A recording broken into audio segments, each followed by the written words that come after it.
Шинэ ногоонууд элбэг байгаа энэ үед нэх гой боо шиж идмээр санагдлаа.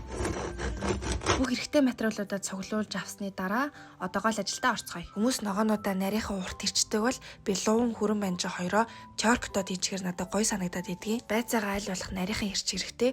Төмс угаасаа нялцаачдаг учраас том байхдаа зүгээр хүрэн банжи саримс хоёроо тусдаа шарангуудаа шүлэндөө нэмчнэ. Тэгэл лаврын навч давс перцээр амтлаад чанаал бол. Ногоодоо шүлний хажуугаар талах будаа холмоор санагдаад идэв штэ. Тэр үед хийж болох нэг санаа өгье. Hereford дэлгүүрийн талах нарийн боовн дороожор биш амт хөрөнгөөр хэсэгдэг учраас нэгт эрүүл мэндийн хувьд хоёрт амтны хувьд бол хамаагүй гоё байдаг. Дороожтой харьцуулах юм бол хамаагүй удаан эсэж хөөдөг. Тэгээ энэ үйл явцтай үрс усыг задлаа сүм хүчлийн бактери буюу нэг ашигтай бактери маань бий болж идэг. Удаан эсэлтийн нөлөөгөөр гурилан дагуулагдж байгаа эрдэс бодисууд задардаг учраас төмөр цайр гэх мэт эрцүүд хүний бие шимэгдэх хувь нь бол хамаагүй өндөр байдаг. Мөн зарим төрлийн глютен ургийг задалдаг учраас хоолны шингэцийг муутгах биш эсрэгээр бүр сайжруулдаг. Тийм учраас хүмүүс гэртээ хийх эсвэл амт хөрөнгийн талах худалдаж авдаг. Маслаа саримстай хутгаж агаад талхны хоёр тал түрхэл шарцсан. Таад маань туршаад үзээрэй. Түр бай.